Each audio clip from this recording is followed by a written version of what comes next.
Јас сум Петра Попристова, јас сум доктор на науки по акватична екологија. Во однос на првото прашање, зашто имаме нефункционално водоснабдување, мислам дека всушност се работи за проблеми кои се на целосниот сектор води, односно на водоснабдувањето, одведувањето на отпадни води и третманот на отпадните води. Проблемите според мене се поради три работи. Првото е недостаток на финансии. Секторот води, за секторот води се потребни огромни финансии, поради тоа што се работи за инфраструктурни зафати. Односно, според последните анализи, за да се подобри целокупниот сектор на води, потребни се 1,5 милиарди евра.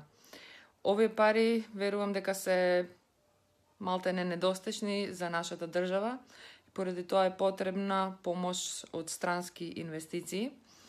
Следниот фактор кој влијае врз управувањето со секторот води е дека всушност надлежностите над водните ресурси ги има повеќе министерства во државата и тоа всушност спречува да се постигне едно поедноставно и интегрирано управување со водните ресурси.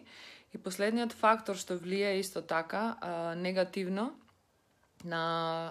кон подобрувањето на управувањето со водите е всушност недоволните капацитети на самите институции, било на национално, но исто така и на локално ниво.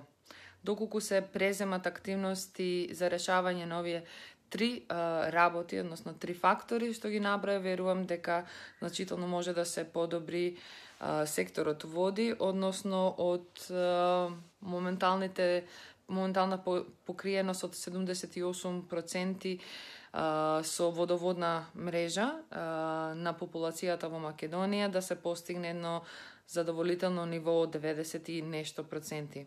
Што се однесува на второто прашање за алтернативните извори на вода, сметам дека тие навистина можат да бидат проблематични за здравјето на човекот, односно во споредба во јавната водоводна мрежа питката вода нонстоп се мониторира, односно квалитетот на водата се проверува. Тоа го немаме, значи кај индивидуалните, односно алтернативните извори на снабдување со вода, како што се бунарите или селските водоводни системи. Односно, тие не се постојано надгледувани, така што всушност никој не може да гарантира за квалитетот на таа вода. Таа вода, значи, може да биде опасна за здравјето на луѓето, да содржи различни тешки метали или пак да содржи бактерии кои можат да предизвикаат пандемии, односно исто така и индивидуално загрозување на здравјето кај луѓето. Така што моја препорака е да се избегнуваат